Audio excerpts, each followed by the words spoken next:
Welcome to our podcast mini-series where we'll be introducing you to Project Empower, talking a little about our role as their nutritional partner, and then introducing personalised nutrition at Radix with my colleague Luke, who heads Radix Applied Nutrition Department.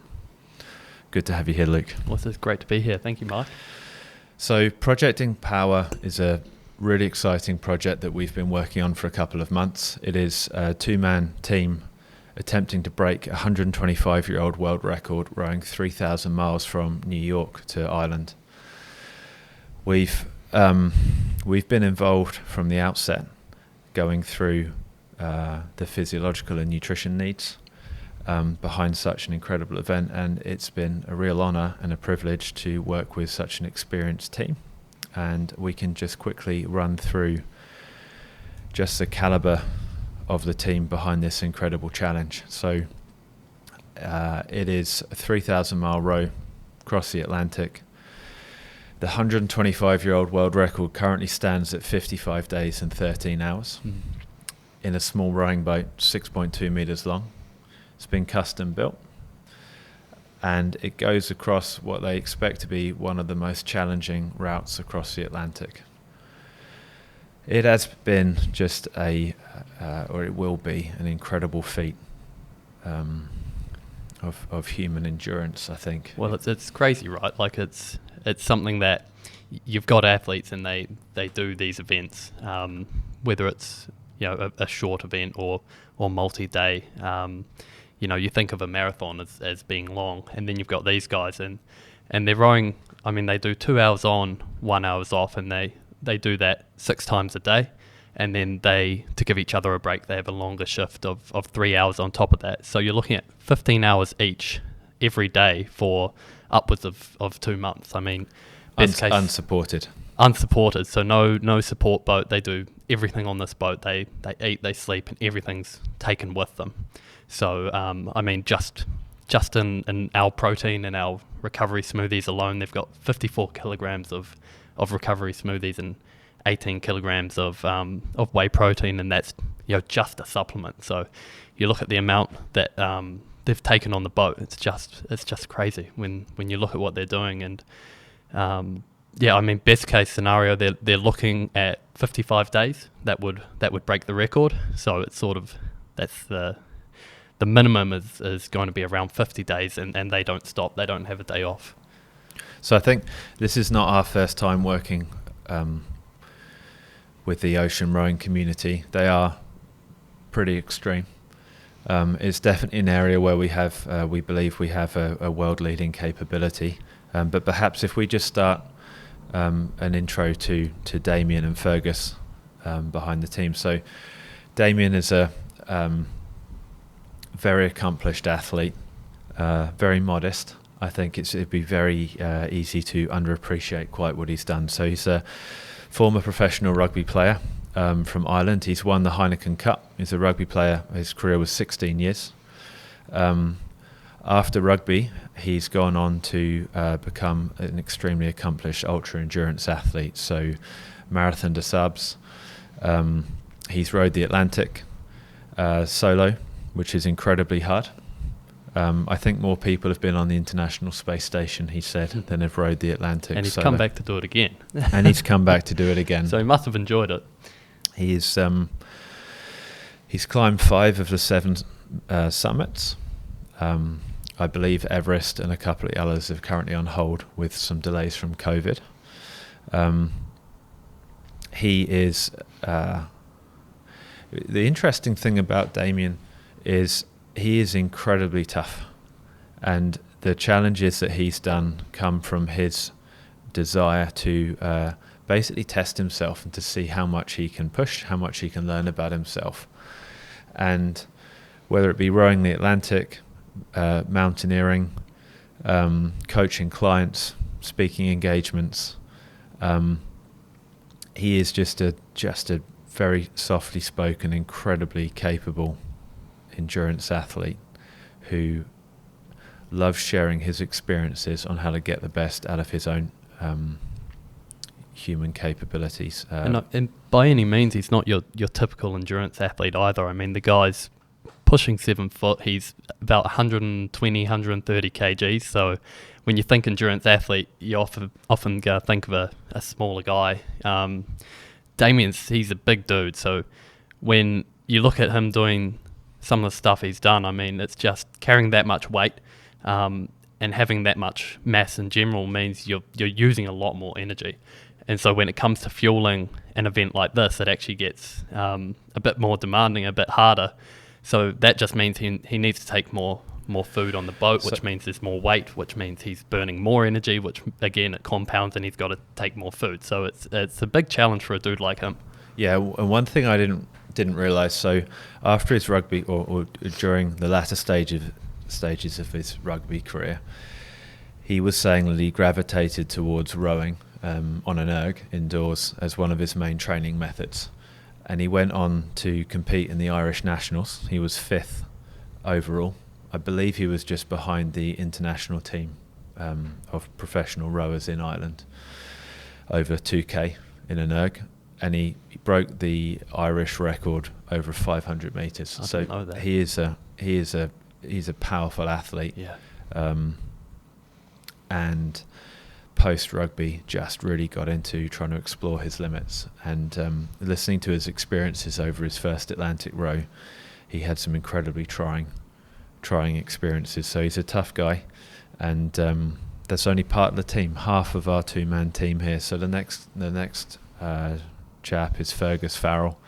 He's been a lifelong friend of Damien, former rugby player, and recovering from a traumatic spinal injury which left him with a diagnosis where he was told he would be unlikely to walk again, paralysed from the waist down. So Fergus is a very impressive chap, and a big part of this row as they fundraise towards that goal. So Fergus, similar build to Damien, he's a big guy, very strong, a rugby frame, which, as we know, potentially not best suited to such a long endurance event. That's a lot of muscle to metabolism to feed.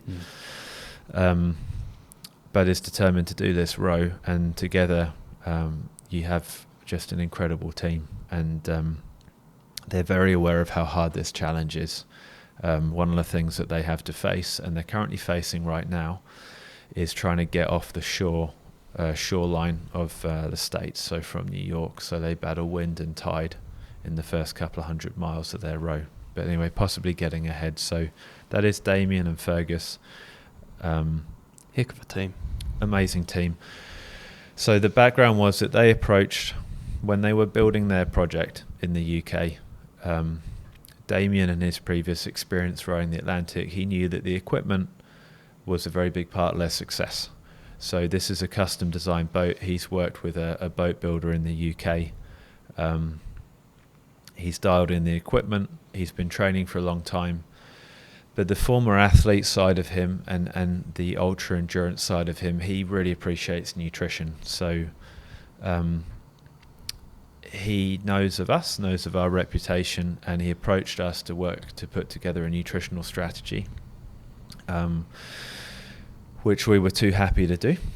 And we have used it as a pilot project to test out something that we've been developing for a little while, which we'll be touching on today, which hasn't been done before, which is personalised nutrition. And so what we'll do, we'll just step through introducing the project, talking through a little bit of the detail behind it, and then framing that up as a nutritional challenge and the physiological challenge that is. And then stepping through into the service and the capability that we're launching of personalised nutrition and live biometric feedback and monitoring for some of our athletic partners. So I think perhaps next, Luke, we could talk through the physiological challenge of rowing 3,000 miles unsupported continuously as fast as humanly possible. Yeah. I mean, when you approach something like this, I mean, a lot of physical activity. You look at performance. Usually, it's broken down into nutrition, into recovery, which is sleep, and then into your training and your actual physical activity. So we've talked a bit about what that will physically demand of them. I mean, 15 hours total per day of rowing for 55 days straight. We'll talk a bit about the nutrition, I think. Do you want to, one thing to just touch on, I found it fascinating, the daily calorie burn. Yeah. So just by pure volume of activity, I mean, they don't go super hard out because you can't, not for that amount of time. I mean, but just by rowing for that long, we think they're probably burning 10,000 calories a day. Yeah. Upwards of 13. And so that will vary, depend on their conditions. So that was just to go into the detail a little bit there. So in an event like this, nothing goes to plan.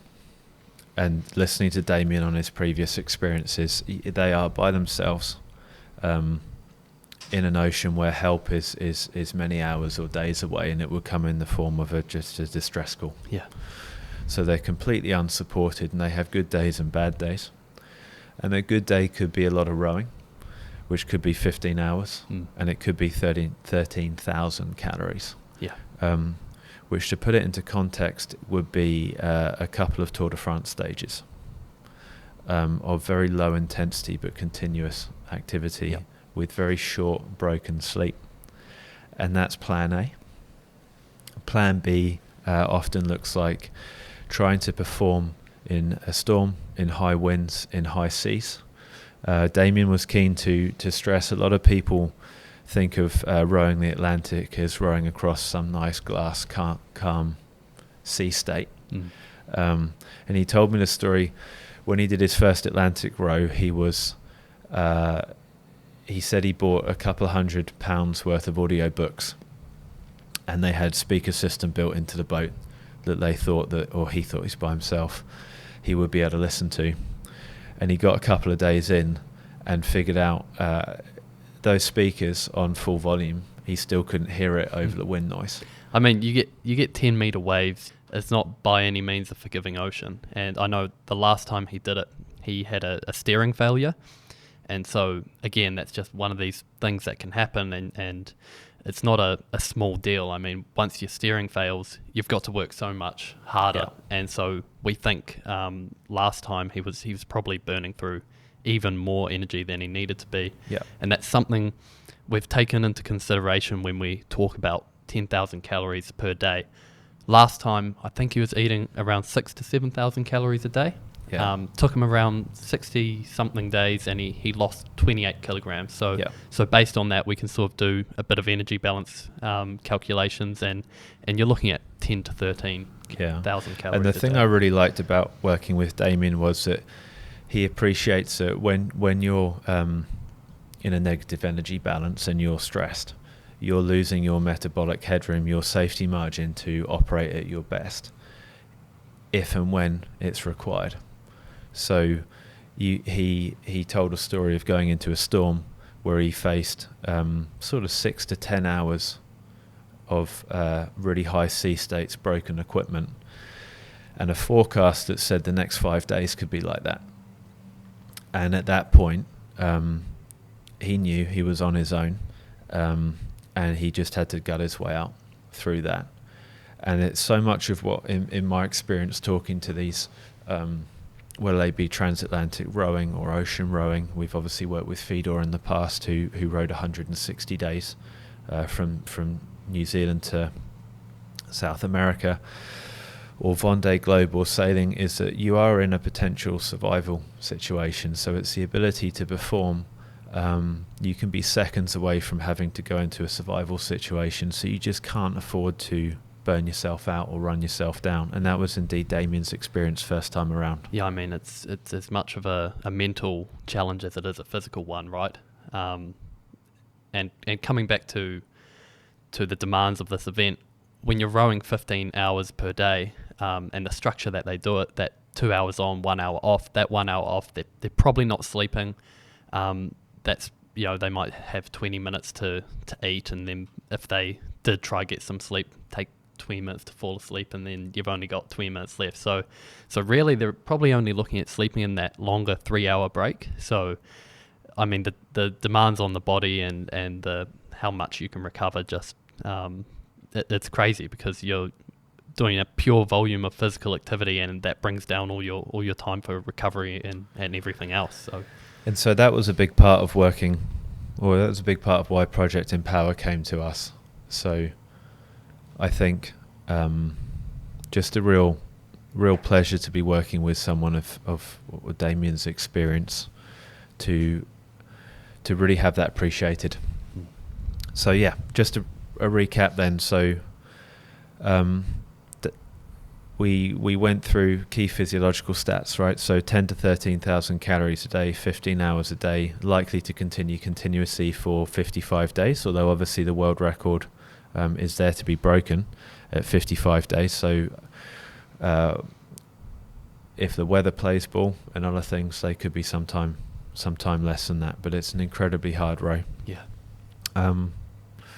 What should we go into next, Luke? Is there anything else on the briefing side that we learnt from Damien that we thought really stood out on this? Yeah, well, I think it's an interesting approach. Obviously, him coming in and having a relationship with us. I mean, a lot of these people, the Atlantic row, it's something that a few people do a year, and there's the Talisker Whiskey Challenge, which I think they're about to have something like. It's below 100, but it's around 50 entries, something like that. So it's becoming more and more popular. I think it's typically misframed as one of an event that's obviously extreme and challenging and fun to take care of or take part in, but reframing that as the physiological challenge and the nutritional challenge that it is, and then obviously with our experience in world-class sport, there's a lot of gains to be made if people approach that from a physiological performance perspective first, and it's obviously where we come in. So and people do get caught out. I mean, it's notorious for people having to be rescued and stop halfway because they've run out of food, or we've talked to people, they start hallucinating. I think that's worth noting, that a lot of people come to us when they repeat it and they've had a first bad experience, and they're keen to understand how to avoid it the second time. And to be clear, it's never an easy thing. That is an incredibly hard challenge. Again, we're looking at calorie expenditures upwards of a Tour de France athlete for a time frame that's double a Tour de France. And you have people that go into it with a fairly low level of career athletic training. And quite often underprepared on the nutrition side. And there's a lot in that. So I think, obviously over the next 50 days or so, we'll have this mini series where we get to unpack this, and we can go through it in more detail. And then I think the opportunity obviously is there for anyone that goes through an event like this, whether it be in rowing or any of the ultra endurance spaces, particularly in the multi-day part, that we can work with you on an event. We can go through building a strategy, and then there's actually some pretty interesting biometric feedback that we'll talk about in a little bit, which I think is pretty groundbreaking stuff. So, Luke, what I reckon, if we go into a little bit more of the detail, just specifically how we're different and what our products were able to do. And I thought if you could just touch on RNA. RNA is a technology that we've been working on for a number of years. It sits at the core of our company and what Radix is able to do nutritionally, and it sets us apart from anyone else. And it's never been done before to the level that we're doing it, which is pretty exciting. And before Radix, it wasn't technologically possible. So why don't you just talk us through RNA? Yeah, sure. So, the way we look at nutrition is that no matter what you're doing, whether you want to be a bit more healthy, a bit more health conscious, or whether you're at this extreme example of performance, right? Everything comes back to metabolism. And this is the whole process of whatever you put into your body gets converted into energy, and that results in every single output. So from anything you do, whether you're working an office job, whether you're going on an Atlantic row, every activity you do depends on what you're putting into your body, because otherwise it won't function at all. So metabolism we see is the core driver of absolutely everything. That is what we're focused on as a company. So nutrition for enhancing human metabolism. Yeah, and so the problem with a lot of nutrition at the moment is it's very simplified. So we can look at macronutrients, for example, and there's 3 of them, or we can look at calories, right? And that's 4 aspects. The metabolism is just a ridiculously complex environment of enzymes and cofactors and substrates, and I mean there's thousands and thousands of different things that go into it. And so simplifying it down into calories and macronutrients, we don't think really cuts it, right? Because you can have deficiencies that you may not be aware of that's really hindering a lot of processes that are going on. So with that in mind, we've developed RNA, and RNA basically is our approach to optimizing metabolism, essentially.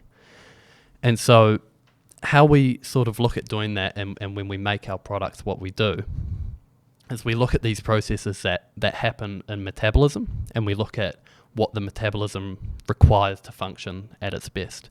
So we're constantly looking into nutrients. We're all familiar with vitamins and minerals, but we'll even go further than that. And we'll look at anything we find that we think has a beneficial effect on metabolism, leading to energy, recovery, performance, mentally, physically. Just to expand on that a little bit, nutrition is typically looked at in a highly simplified state. Just to recap, people worry about energy balance. Are they eating enough? One of the symptoms of that can be weight gain, weight loss. Then you can look at substrates, whether or not the body has the fuel it needs to perform in the way that it may be used to, which may or may not be optimal. And then we start getting into the typical basic set of vitamins and minerals, which is a highly simplified look at what the body needs. Really, I think what people don't understand is the 26 or 27 vitamins and minerals that we're taught to look at. It's based on research on the minimum that people need to achieve to not die or have some progressive health issue. So it's not built for performance. Yeah. And so what RNA does, it gives us the ability to look over 130 different nutrients and ingredients, take a really, really broad view on nutrition, working to support metabolic health and performance. And it's pretty groundbreaking, and it's pretty geeky. We like it, but it goes across macronutrients, micronutrients, full amino acid profile, pre and postbiotics, and a very, very wide range of phytonutrients, and we're expanding it continuously. So recently we launched our Virgin 8 meal range, which is the first range that is built on top of our RNA technology. So basically any product that we've launched from March 2022 is unlike anything that we've ever manufactured or designed before, and it's really been a step change. And the thing for us is this has been extremely complicated to pull together. It has meant that we've rebuilt supply chains, factory manufacturing technology, tolerances, complete clean sheet design, and then a complete redesign of all of our products. So while we've been doing this, we've wanted to keep it secret, basically, but now it's starting to be told, and it's out there, and you can learn more about it online. The way fundamentally it's designed to perform is that we provide 100% of the nutrients, 100% of the RDI across an expanding list of nutrients. So we're currently, and that's standardized for a 2,000 calorie nutritional intake.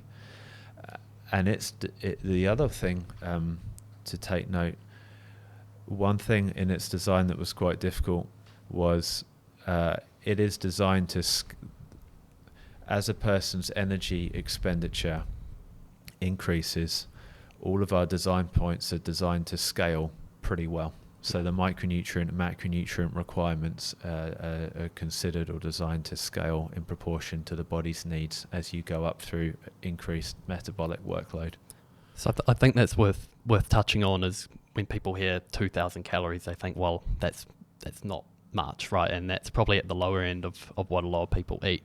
But all that means is if we can fulfill 100% in 2,000 calories, then we're exceeding that in 3,000 calories, right? Yeah. So it's a harder target for us to hit if we're only doing it within 2,000 calories than say if we set that at 3.5, just by volume of food. And the research that we look at to set that 2,000 calorie limit is research around what the body needs for most people to thrive and begin performing at its best. So we exceed the minimum daily requirements because, again, they're set to make sure that the body is at least meeting a minimum level. We go a long way past that to try and meet the levels best associated with health and performance. But the big one is, again, as someone's energy requirements increase, that we have a design where all of the micronutrients required to support metabolic health will scale in relation to that. And I think it's a pretty big thing for a lot of people to wrap their head around, but it's significantly different than anything else on the market. And it's been a key part of us being able to provide assurances to someone like Damien that as long as he can make the row, we can look after his needs to make sure that he's able to perform at his best. Yeah, I mean, one thing I really think is worth mentioning as well, when we talk about these nutrients and we have these targets that we try to hit, a lot of companies, they'll fortify, right? So they'll have a vitamin and mineral profile that they want to bring up, and so they'll get chemically synthesized vitamins and minerals. Which, to be clear, we hate. Yeah, and they'll boost it by putting those chemically synthesized chemicals in their products, and there's a lot of research around that basically not being the best way for your body to get those nutrients. It's right? fake. It's fake.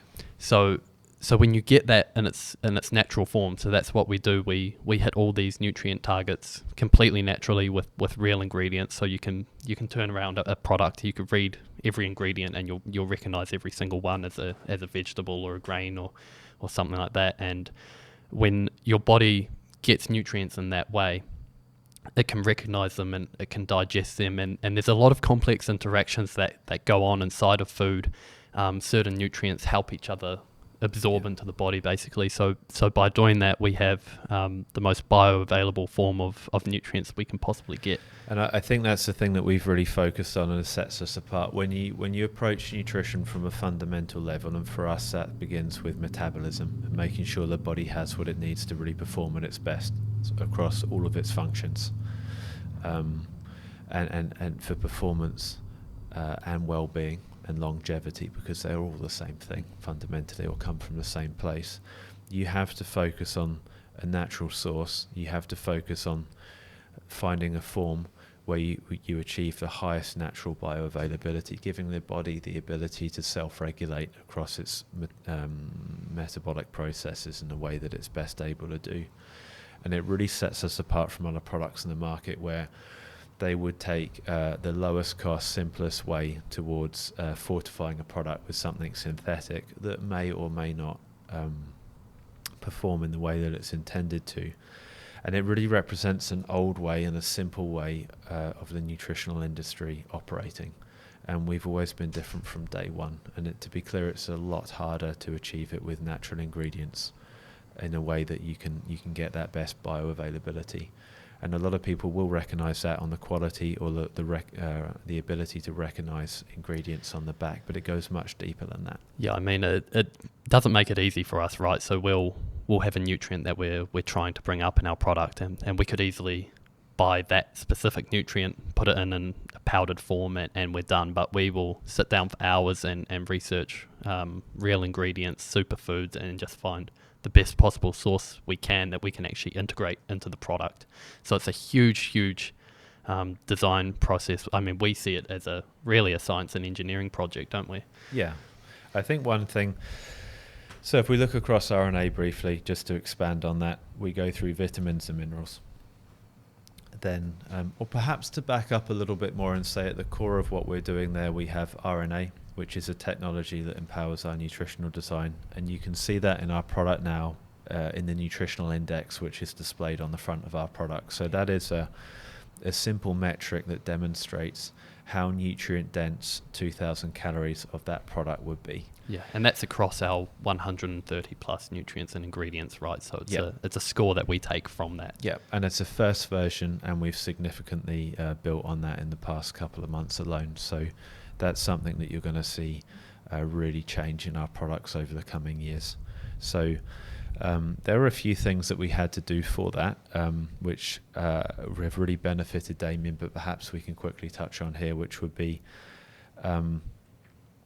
when you really focus on driving nutrient density up across a very, very broad set of nutrients, they typically need to come from plant sources. And so this has seen a transition away from using meat to plant-based products that I think has been controversial, but it's not how we're approaching it. So we found with our version 8 range, when we were testing out our designs, we could not get anywhere near the nutrient index value on a product containing meat as we could with a plant-based product, because of all of those secondary phytonutrients that can come through taking a very, very broad and considered look at the basically optimizing a 2,000 calorie block of plant-based ingredients to have the best amino acid profile as judged by DIAS, which was we can maybe go into that another time. I might be digressing, but it does mean that in this event with Damien, we're really able to support his health and well-being in a way that just wouldn't have been possible with other product. So it's probably a little bit on RNA, which we can touch on later on, and then or another time. Why don't we go into personalised nutrition? Yeah. So something else that we believe with nutrition is obviously everyone's different, and nutrition can affect people in different ways depending on a huge amount of factors, right? So nutrition isn't one size fits all. And so we make a product that we really believe in, but applying that product can be done in different ways, basically. And I think when nutrition is taken as a one-size-fits-all, people just leave so much on the table in terms of performance and health improvements. That's right. So someone like Damien, great example, he's going to need completely different nutritional strategy to a 60-kilogram sprinter, you know. So that's where this whole idea of personalised nutrition comes in, basically. And the idea is that if we can understand all these factors around you and your activity and who you are, what you do, we can basically tailor a nutritional strategy that's a lot more effective for you. And so, I mean, there's a huge amount of factors that can influence this, from what activity you actually do, how long you do it for, your body composition, your genetics, even your environment. All these things can actually affect what nutrition you need to function optimally, basically. And it's been a long road getting here for Radix. It's been 8 years leading up to a point where our technology can begin to be truly applied in a personalized way. So just to recap for everyone, RNA gives us an incredibly sophisticated design capability, and then when we can personalize that with a set of biometric inputs on what a person's, or when I say biometric, what do we mean? So training data, dietary requirements, any nutritional strategy. In the near future, we'll be able to start considering genetic data, food intolerances, body composition, and of course the end goal of what someone's trying to achieve. We can customize product to meet their requirements. And so while that for a long time will be something that only exists in our partners, it will be something that we'll be bringing to market. Yeah. And so for Damien, we've taken that in a very, very considered way. But what we'll be doing is communicating and teaching people in how they can apply our standard set of products towards their goals through some of the biometric feedback and training data devices that are out there. So then that's really been extremely difficult to do in the past. I mean, going back to a former career of mine in road cycling, that looks like you having a nutritionist, that looks like you having a training plan or a nutritional strategy that's incredibly hard to hit. And then even when you become very, very clear on what you're trying to achieve, wherever you actually go to perform, you're caught out by your environment. No one or very few people get to operate and perform in an environment that is idealized. Perhaps almost best demonstrated by Damien in the middle of the Atlantic Ocean. But we are able to get Damien to a level of dietary quality on par with what we achieved at the Tokyo Games with some of our Olympic athletes. And that, to be clear, is quite a difference from previous approaches where, say, people doing those sorts of events, as you said, would go to they get fixated on the format of product they need, which is freeze-dried. But they fail to distinguish the fact that they're actually just buying camping food, and the purpose of that is just designed to be a nice, good tasting product with very, very basic nutritional design parameters. Yeah, for sure. And so I've wandered off a little bit, but we can perhaps go through how we'll be tracking Damien's vitals, so to speak, across this event and what we've done there. Yeah, so this idea of personalised nutrition, I mean, there's a number of ways we can get this information that helps us make nutritional decisions. And for Damien, how we're doing that, obviously him being so far away, he's got very, very limited contact with us. So what we've done is he's got a watch, a smartwatch. It's a Garmin Fenix 7X Sapphire Solar. So that watch has what we see as the best sensor, the best battery, the best weatherproofing, the best solar panel, basically the ideal watch for him, so that we can track as many of these metrics that we see important as we can. And so what that looks like for Damien is we're looking at his calories, we're looking at his strokes and his stroke rate, which we equate to workload. We're looking at his heart rate, his sleep data, his respiratory rate, all these different metrics. I mean, it's an incredible watch, right? So, I think the big one for us is that for Damien, he's in a very difficult environment and communications. And in this instance, we're talking about a data connection. He for a lot of our listeners, they might not be aware, but he has broadband internet via satellite, and that's pretty difficult for him. So what works for Damien would be overkill for, say, your typical athlete that's at home. Yeah. I mean, you'd get a similar sort of response if you had someone where if they were here and available to talk to training us, data, they could send us a training diary instead of us actually tracking it. So for Damien, we had to put quite a lot of thought into getting the most robust set of biometrics platform back through his communication capability. And for us, Garmin and their latest range of Fenix 7. Fenix 7 did that, although I think we're probably pushing the design capabilities of that watch rather hard. I don't know how many people will be doing that with their equipment, but it should hold up, and the data we can get back from it is pretty powerful. Yeah, and so I'll go through an example of what that looks like in terms of personalised nutrition. I mean, we're collecting those metrics, but what that actually equates to and what that actually means, it's quite interesting. So, for example, I mean, we know he's rowing 15 hours a day, and that means the intensity can't be ridiculously high, right? And so this changes your nutritional strategy. If you were going for an all-out effort for 1 minute, say a 400-meter race, you're going to be using different energy systems to Damien, who's just very slowly. Fundamentally, we're talking about pacing. Yeah, and this is just one example, right, of something we can look at. So we can look at his stroke rate, we can look at his heart rate, and just we've got a small amount of data. He's only been going about 3 days at the moment, but yeah, an example being his heart rate sitting around 90 to 100 beats per minute while he rows.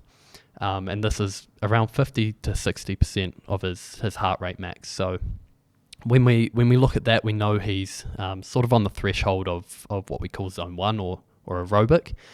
And from that, we can sort of have a pretty good idea of the substrate that he's using when he's rowing. So talking about fats and carbs, at that sort of intensity, he's probably looking at around 60% fat utilization and about 40% carbohydrate utilization, something in that range. It won't be exact, but from that we can sort of make recommendations to him while he's out on the boat about what he's eating. I mean, even only using 40% carbohydrates as an energy, he's going to be eating into his glycogen at a rate of probably roughly 50 grams an hour. So we really want to look at replacing that, because over 15 hours, that's 750 grams of carbohydrates. So that's something that we'll take into account for his nutritional strategy.